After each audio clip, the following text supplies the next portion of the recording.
We say a very good morning. He's looking amazing.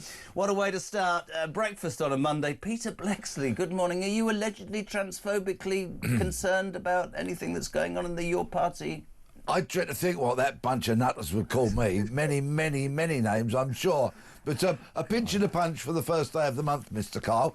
Don't try that at work, audience, please. No, don't. Because, you know, just that jovial bit of fun, which I've done ever since I was a child, will undoubtedly end you up in an employment tribunal. It certainly will, certainly in this building. A very good morning to you, Peter. Let's start. I've been away, but let's start with Rachel Reeves, or Rachel Thieves. I mean, an extraordinary budget from afar, and this sort of premise that actually it turns out that working and living within the confines of the law isn't a good look anymore. It's better to just sit at home. That's what you take from it, right? Well, yes, but if you need a prescription and you want to travel on the train, yes, they will tell you it's very good news for you because prescription charges and rail fares have been frozen. So there you go. We are all supposed to be dancing in the streets now and waving our red flags and bowing in front of Starmer and Reeves. And did you see her yesterday? Yes, I did. Oh, my word. Stumbling, bumbling, trying to cover her tracks and looking more and more stupid with every word that tumbled out of her mouth. Well, let's look at this. Front of the Times today. Ministers, Reeves misled us over hole in finances. Front page of the Times. It's dominating every single newspaper today. We've now got her colleagues in Cabinet, senior Labour politicians, briefing against their own chancellor, saying she lied to us. And in essence, if you're waking up, she said we're in the mess. It was a good start, wasn't it? Yes. Which is why I need to raise taxes. But basically, she wasn't in a mess, and she wanted to raise taxes to make all working people pay for people who don't want to work. Claiming there is a huge financial black hole. Yes. When the Office for Budget Responsibility, the OBR, had clearly told her there was nearly a £5 billion surplus. Nice. So clearly something's gone drastically wrong here. And many people are alleging, perhaps quite rightly, that Rachel Reeves has been less than economic with the truth. And she's kind of shelved that surplus, made no mention of it, gone in front of the House of Commons, potentially, and misled them, which is why Mr Farage has written his letter. It's why people are complaining to the Ethics Committee, and they're asking for referrals, and they want this to be further investigated, because I'm sure everybody will know misleading the House of Commons is a very, very serious thing, if it's proven that she has done that. But did she, if this is true, just genuinely, and I break in because we've got some breaking news. If I was Keir Starmer, OK, I'd literally stay in bed. Breaking news on Talk with the Nation comes to talk, my friends. You'll remember the anti-corruption minister, Tulip Siddiq, spouted about corruption in government and how the Tories had messed up the country. In the last few minutes, Tulip Siddiq has been sentenced to 2 years in prison in Bangladesh over corruption charges. So they are. Tulip Siddiq, I don't know whether they'll extradite her or whether she can get away with that, but Tulip Siddiq, the Labour anti-corruption minister, has just been sentenced to 2 years in prison in Bangladesh over corruption. Your response to that, PB? She does have a very checkered past. There have been many questions asked about her over property ownership and the such like, and property inheritance or property gifts, who knows. It's a very, very murky affair. I suspect, however, that she will not be getting on a plane to Bangladesh anytime soon. Should she not resign as an MP if she's been found guilty of corruption in another country? Where does that leave the ethics advisor on that one? It's all going wrong, isn't it? I'm so happy I'm back. I'm sure she's got a very highly paid lawyer thumbing through the rule book to say, if you are convicted in a foreign jurisdiction of a crime, does that affect your ability to sit as an MP? Right, back to my main news. What can I say about Rachel Reeves? I mean, look, for a long time on Talk, people will have come on and said there's nothing about this woman that we trust or believe or feel that she has the experience to do a really important job. A big thing was made about she's the first female chancellor. Fantastic. She's inextricably tied into Starmer as he is into her. The big question I thought, listening last week, was did he know that she was allegedly lying over a black hole that apparently, according to the OBR, doesn't exist. Well, whether he did or whether he didn't, he's going to leap to her defence today, apparently, in a speech. Why? And he's going to defend her to the hilt because, as you have just quite rightly pointed out, they are joined at the hip. Yep. Politically, in their positions in Downing Street, they are inextricably linked, the pair of them. So if one has to go, there will be huge, huge questions about the other. I want us to be fair on this station today. We've got a clip of Rachel Reeves. She is the Chancellor of the Exchequer. She lives at number 10 Downing Street. She is indeed in charge of the nation's public finances. This is her saying, I would never, ever take risks. Have a watch.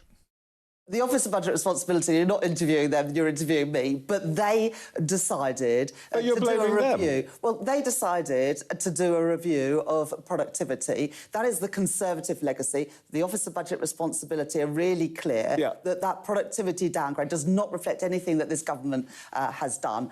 I set the budget within the context of the independent... Now, I could have just said, oh, I'll ignore the Office of Budget Responsibility. That's what Liz Truss and Kwasi Kwarteng did. And look at the impact of that. That crashed the economy. It sent interest rates soaring and put pensions in peril. Okay. I've always said I would never take risks with the public finance.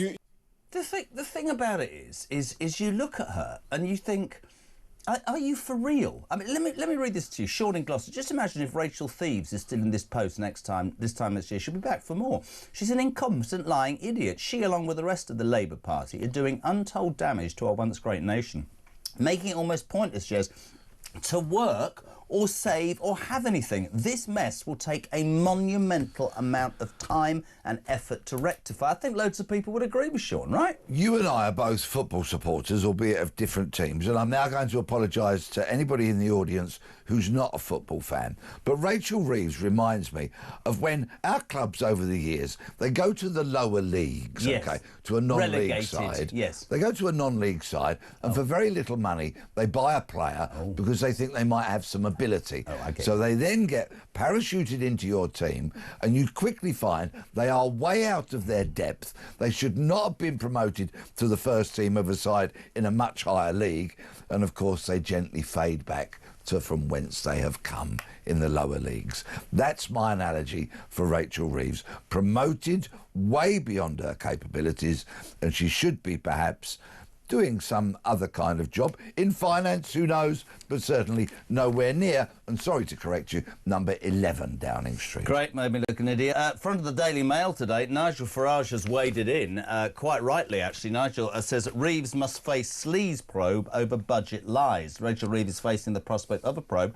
Nigel Farage has written to the ethics watchdog, basically saying, with the greatest respect, as you touched upon, if you've lied to the House of Commons, you've lied to the United Kingdom, that is an ethical problem, and she needs to be brought to bear. The interesting thing for us, right, is, for all of us, I think, is that, as you said, this woman and Starmer are joined at the hip, and if he comes out and defends her, I mean, it'll be a whitewash, won't it? You're allowed to say that? I'm not sure. It'll be a whitewash because the ethics advisor will be doing all he can to protect Starmer. I just thought from afar last week, and I don't know what you think about this, it strikes me that there's no way out of her.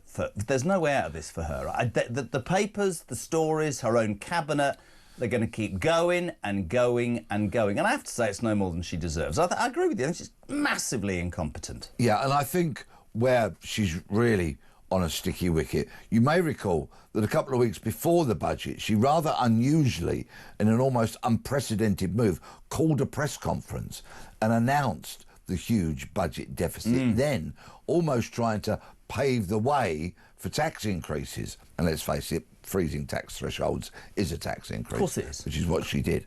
And at that point, it is alleged that she knew there was a surplus and not this huge deficit. So either way, it would appear that at some stage she has clearly misled. I think it's right. Can we say just very quickly, good morning to James. Morning, James. Morning, James.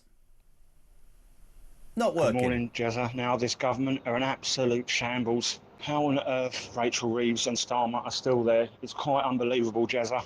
Now, I do believe in 5 to 10 years, Jeremy, we're going to have to make a choice whether or not I'm going to stay in this country or not, because this is getting worse and worse and worse. I've never known anything like it. I mean, it's been bad, but this is over the edge now. How much more tax are we going to have to pay? What is the point of me going to work? And I think loads of people, Pete, like James, sorry for the start there, my fault, I pushed the wrong button. I genuinely think that loads of people right now getting up and going to work across the United Kingdom, like James, are going to be saying, what is the point? Why don't I just sit on my backside and do nothing? If you want to be part, this is where the nation comes to talk. 0344 499 1000. You can ring, but we love the voice notes. Leave your voice note. Christian will cut it up. It doesn't matter if you messed it up. Send a text as well, 87222. Let's go to Newcastle. Jan, Jez, you ask why Starmer will defend Reeves in the Commons today. Well, it's because he has no judgment, no morals, no principles. He believes that he can get away with anything. And I'm telling you now, says Jan in Newcastle, he can't.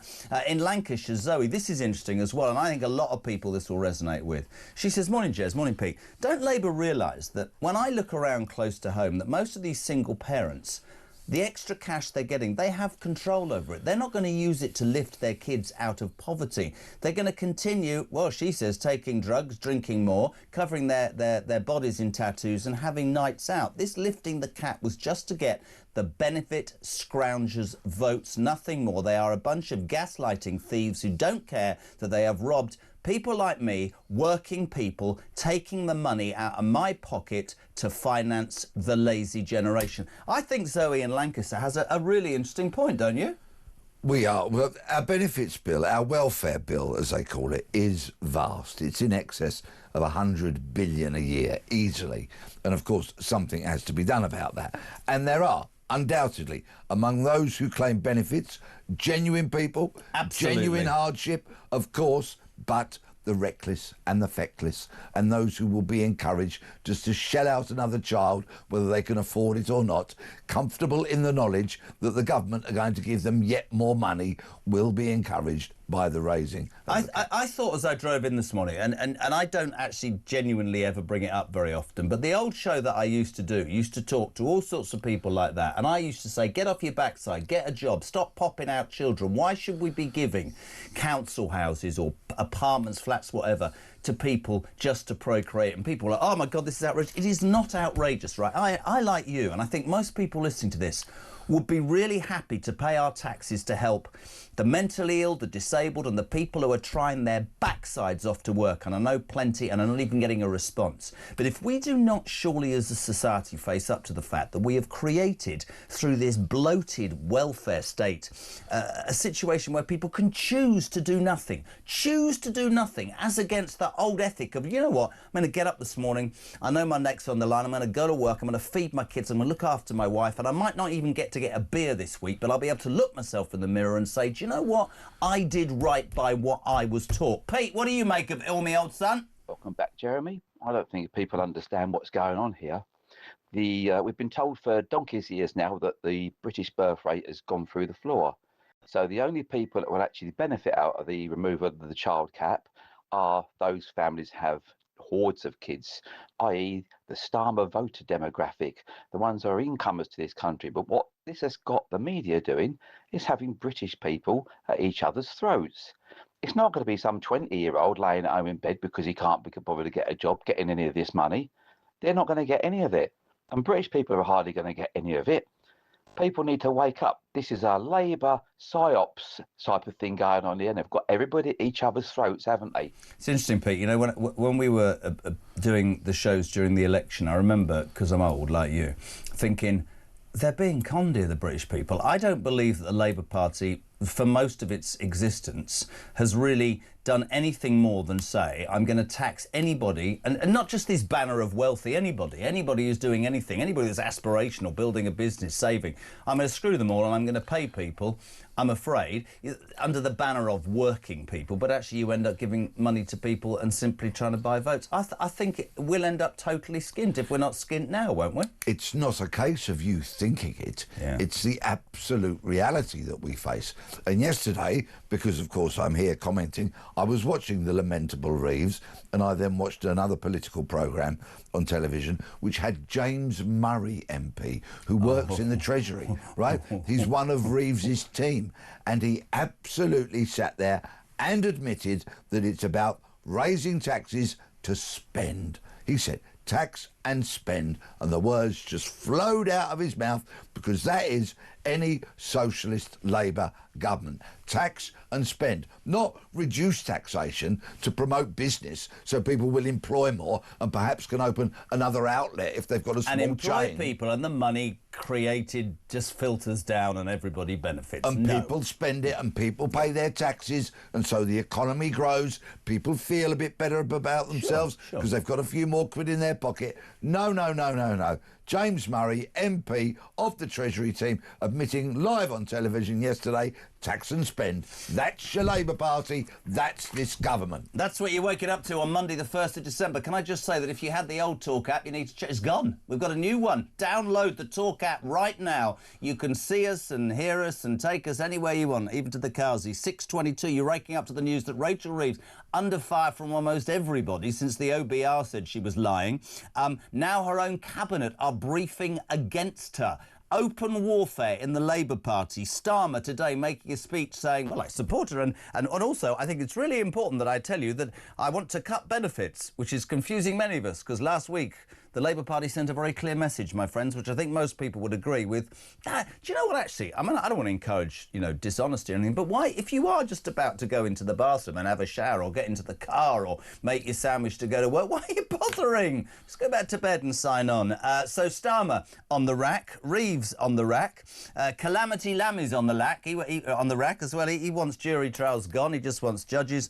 But the breaking news at 6:15 this morning, and it doesn't get any better, is the former anti-corruption minister Tulip Siddiq has just been sentenced to 2 years in prison in Bangladesh. Do you know what for, Pete? Drum roll.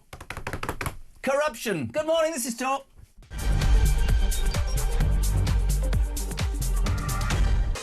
Welcome back, my friends. A very good morning to you. 6:27 on the 1st of December. Yeah, we've done that pinch and the punch. You can't do that. This is Talk, where the nation comes to talk. JK at the controls, 0344 499 1000. Text to 87222. You wake it up to the news that Rachel Reeves being blamed for lying, allegedly, by almost everybody. Her own cabinet are now turning on her and briefing against her. Starmer doesn't know which way to turn. He doesn't know whether to increase benefits, stick by Rachel thieves, or give up. Joyous news overnight that the anti-corruption Minister Tulip Siddiq was sentenced to 2 years just now in Bangladesh for corruption. And the fun part of the morning, Peter Bleksley, is the You Party, or should I say your party, this bunch of ragtag left-wingers who congregated yesterday in Liverpool, having decided that their party would indeed be called Your Party. That nutty woman, Sultana, she refused to go in the conference hall. Jeremy Corbyn's now not allowed to lead them. I thought it would be good to pop in and out all morning and get an idea of really what this could offer you as a political alternative. Let's check in with the Your Party conference again then, peeps. Hello, my name's Mick Billy Gibson and I'm a non-binary person. Give it up for the trans people, everybody! Thank you, comrades. And it is an honour and a privilege to be stood speaking on this podium today. The reason I am saying yes to socialism in this political statement is because as a trans comrade, as a disabled comrade, as a mad comrade and a neurodivergent comrade. Morning, comrade, how are you? I wonder what she does for a living. She's a comrade. Yeah, I know, but I mean, where does she earn money? She's a comrade. And she took her headphones off to make that speech. For people listening on the radio, she had headphones around her neck. So she'd obviously, I wonder what she listens to. I mean, there's so many questions it asks. But primarily, I'd like to know what she does to earn a wage. That's my big we're question. back there again. What is the point of going to work? Loads of you responding this morning. Thank you for your voice notes. I have to say, it is fantastic to get them. 0344 499 1000. Patrick, good morning. Hey, Jazza, it's Patrick. Just come back from far away in India. I can't believe what's going on.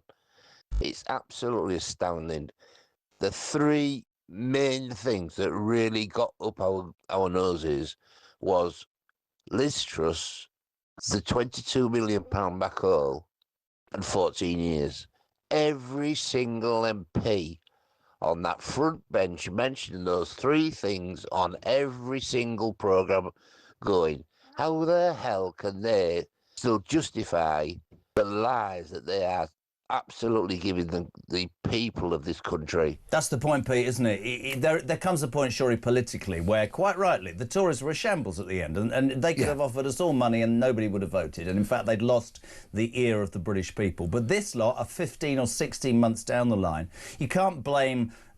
I have to say, and I don't even know, I feel really like I shouldn't say this, but I'm going to. I saw a clip at the weekend of a man who I had very little time for, Rishi Sunak. I think he messed it up. I didn't like what he did to Johnson.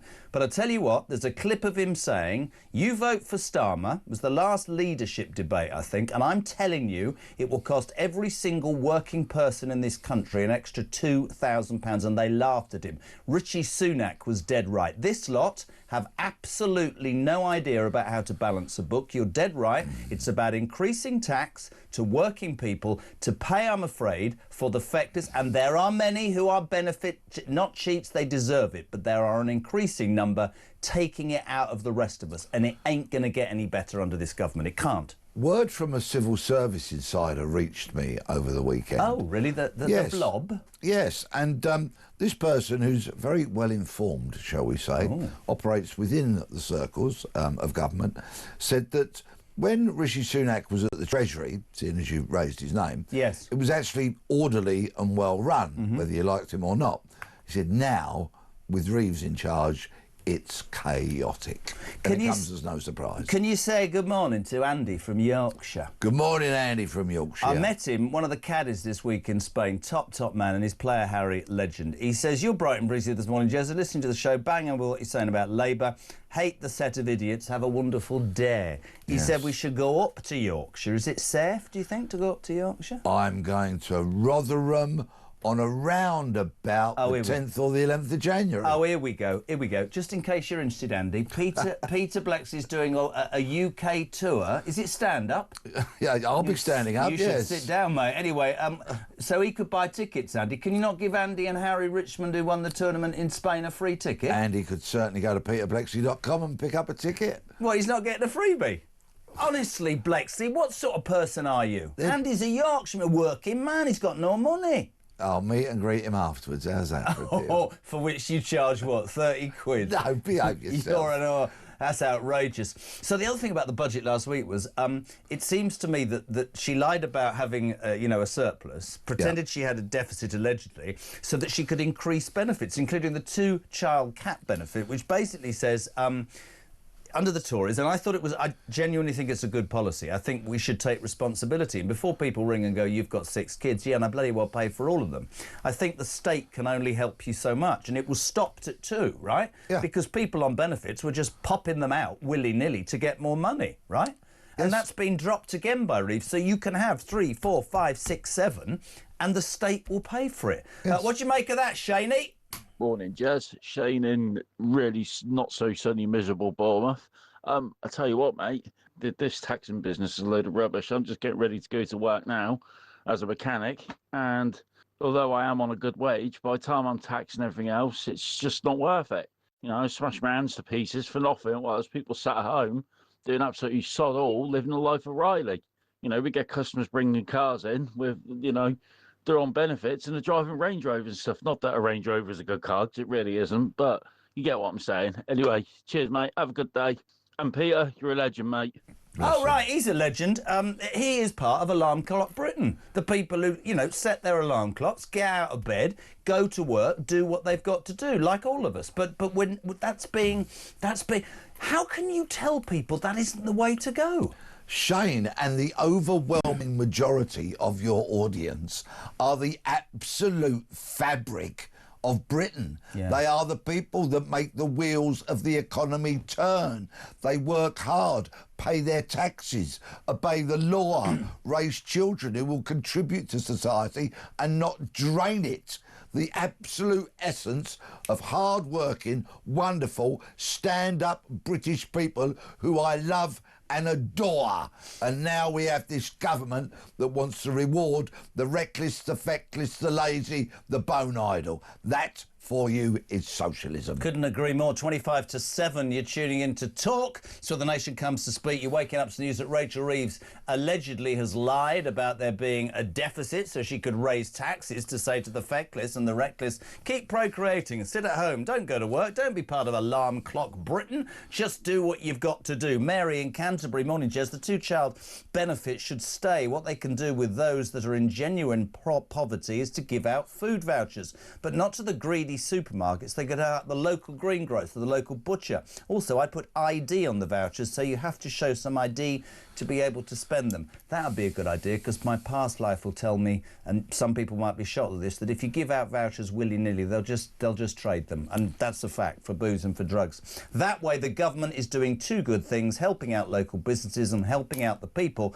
that have got children who are not being fed. Good morning to I've no idea.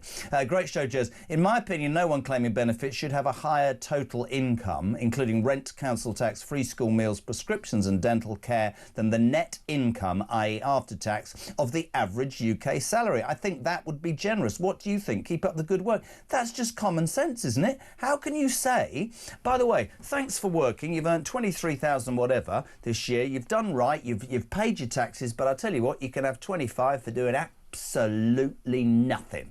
It's shocking.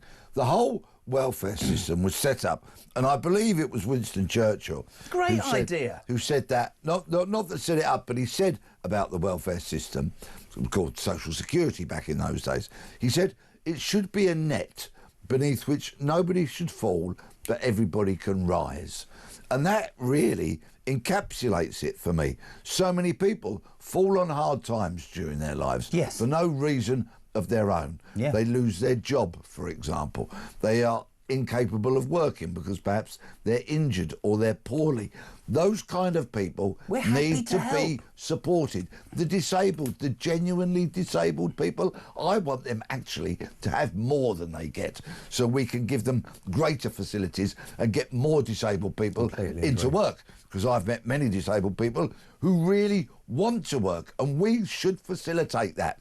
This huge welfare bill should be properly directed in the right direction and at the same time drastically trimmed.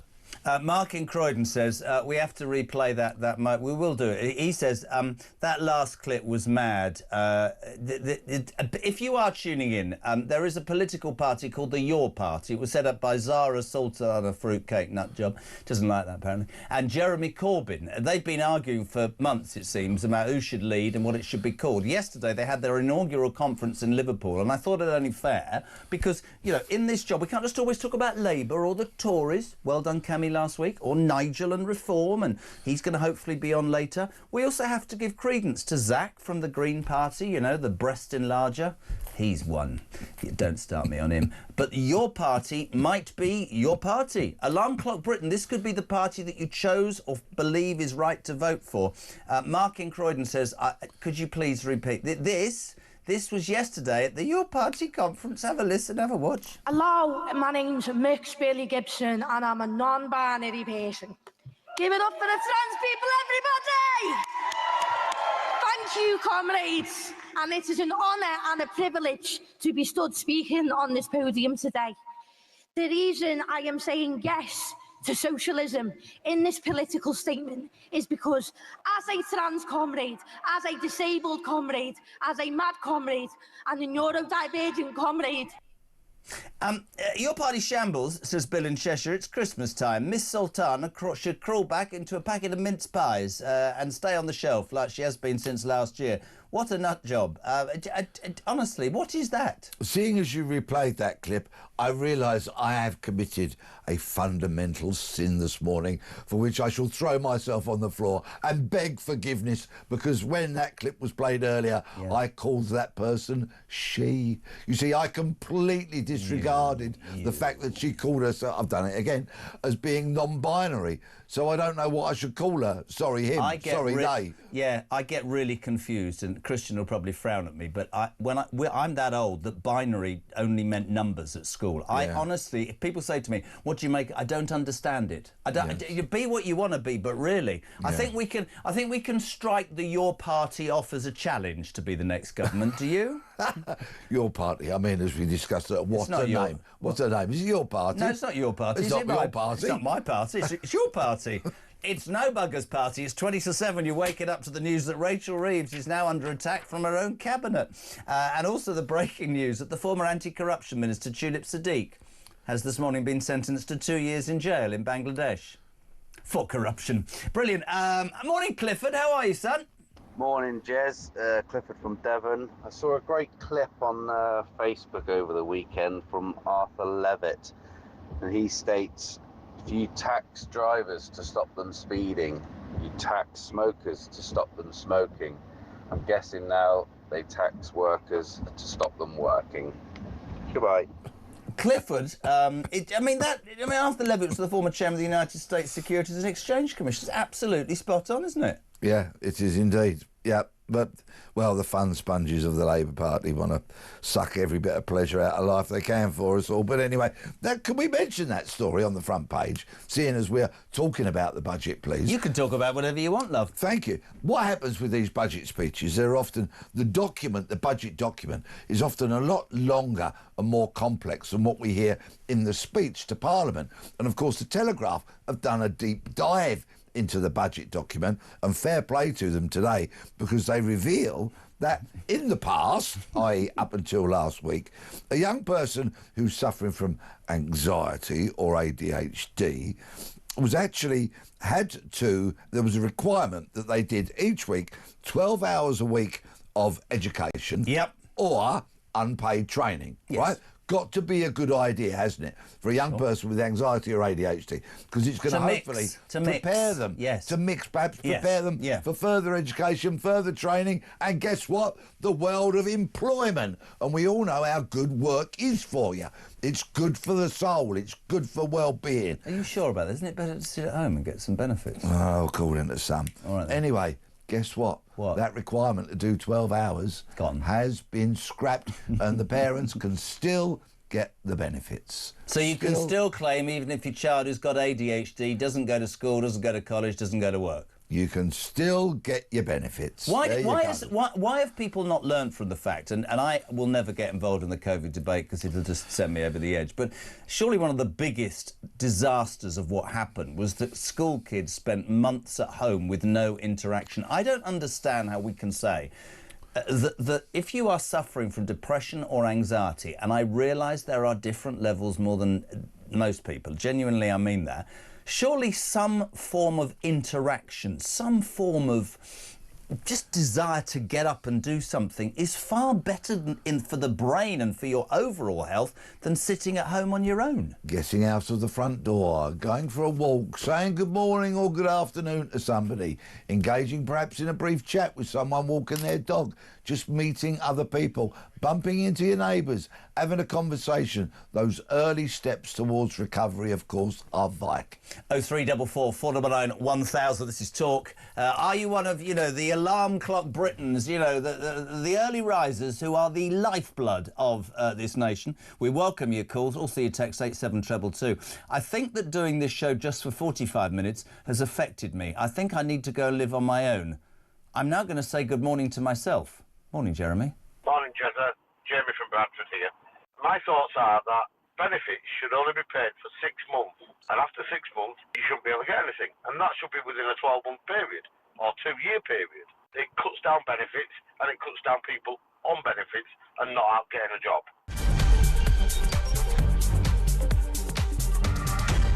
Very good morning to you. It's 7:15. We're live across the United Kingdom on the 1st of December. This is Talk. It's breakfast. It's Jeremy Kyle with the indomitable Peter Bleksley. How are you? Very well, thank you. Hold on a second. John from Carmarthen. Hi, Jez, and the indomitable Peter Bleksley. I am loving your party. They are hoovering up all the nutters and politically moronic student idiots and putting them on a show for all of us sensible people to have a very good belly laugh. Keep the clips coming. We need a good laugh. after that disgraceful budget. Good morning, gentlemen. Peter, spot on as ever.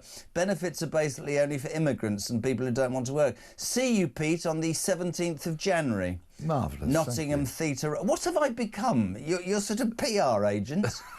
Oh, God. Morning, all. Could you imagine the field day Starmer would have if one of Boris's cabinet was sentenced to 2 years? Starmer would be demanding Boris put her on a flight himself to face the music. Another Labour lawbreaker. You've got news on this. This is because anti-corruption minister you're waking up to, Tulip Siddiq, has just been sentenced to 2 years imprisonment in Bangladesh for corruption.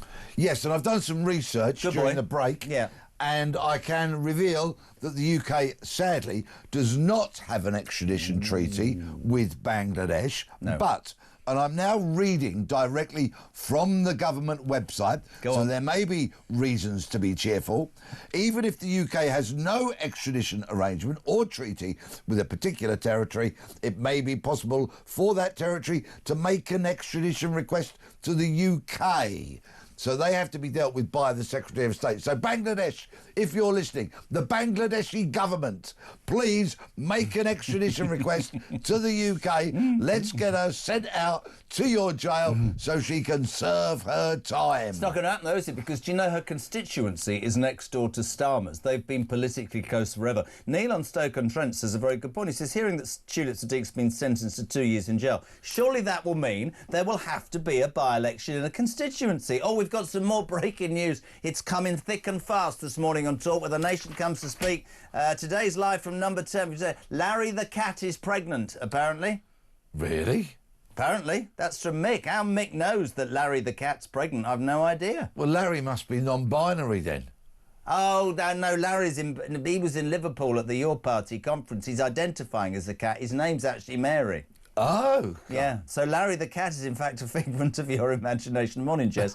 Nice to see you back. This is Kaz from Staffordshire. So the anti-corruption minister has been found guilty of corruption. Yes, you couldn't make it up, no. The hypocrisy of this government is off the scale. Good riddance to her for a couple of years and hopefully the bloody rest of them.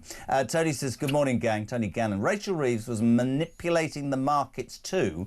This is interesting. It's also wrong. And there's a very interesting point about Rachel Reeves, which I want to go back to. In that interview yesterday with Trevor Phillips, the brilliant Trevor Phillips, who just is like a dog with a bone, love him, on Sky, she kept saying, but I mean, we inherited this black hole, and it's all... She always throws out Liz Truss and Kwasi Kwarteng, right? Always.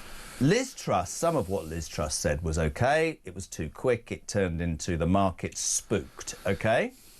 Yep. Isn't it interesting that the market spooked for Liz Truss, right, and she still uses her? I would suspect it won't be long before the markets spook over this woman's incompetence. That's what this country should be worried about, don't you think? It's a very, very valid point.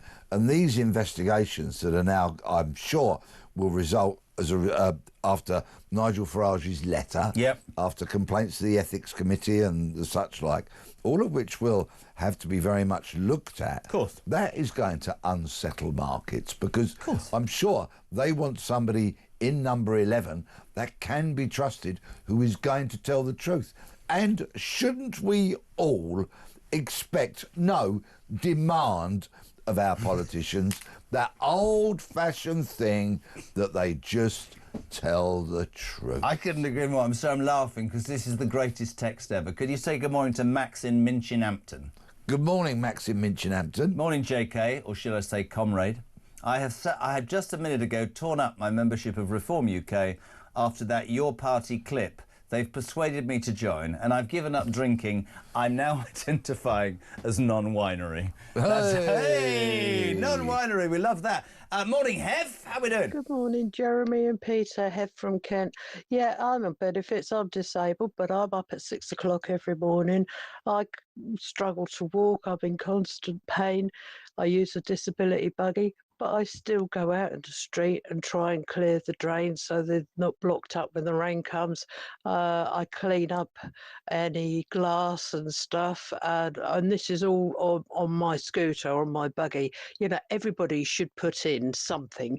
You know, if you even if it's just litter picking up other people's dog poo bags. It just disgusts me that people think that they have to do nothing, or that it's okay to do nothing but sit on on their rump. I'm disgusted. You know, I still do the best I can, and I look after my street. So everybody should put in something. Beautiful. That, for all the people who, whenever we talk about the fact that the benefits are given out too readily, that we've created a generation of entitled people who are lazy, that'll be the best voice note of the year. Disabled, on benefits, and giving something back. Hev is the reason that I want to go to work and pay my taxes, and I'm happy that this country has it. Hev can see people are taking advantage. That is the point, Peter Bleksley, isn't it? In pain, in discomfort, yes, on her walker, looking after her neighbourhood. What a joyous, wonderful, contributory thing. Equally as important as Shane the mechanic. Equally as important as everybody else getting up and doing their bit, because that is exactly what she's doing. If you are part of Alarm Clock Britain, we love you for tuning in. Talk is where the nation comes to talk. 0344 499 1000. We're coming back with Calamity Lammy. It gets better, I promise you.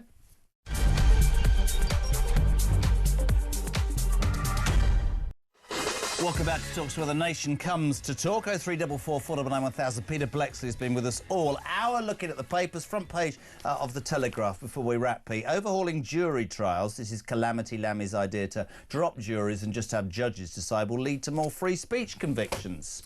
Any experienced detective will have sat in a court and seen juries return incorrect verdicts and sometimes perverse verdicts. But I guarantee that that detective, just like me, will fully support jury trial. Not only is it part of the system, it is the safeguard. If you and I were to fall foul of the criminal justice system and grip the rail in the dock, at a Crown Court, at the Old Bailey, standing trial, it is a fundamental right that we are tried by 12 people of our peers and not by the establishment, not by the executive, not by a single judge, not by a panel of judges. This government and its suggestion to abolish jury trials shows just what an autocratic, dangerous, drunk on power shambles they are. This is very, very dangerous and must be fought tooth and nail. Couldn't agree more. Let's talk about the confidence, or the lack of confidence, that people have in judges right now. We've seen so much about judges making what most normal people will go with the most bizarre decisions. You're absolutely right, it is a safeguard. We'd love your thoughts on that. We haven't got a lot left. I just want to go back. Obviously, you're waking up to the news. Well, you are waking up to the news that Rachel Reeves has been accused of lying to the Commons, to lying to you, the British people. Now her own cabinet are turning on her. It's all about this benefit surplus. She said, we're skint.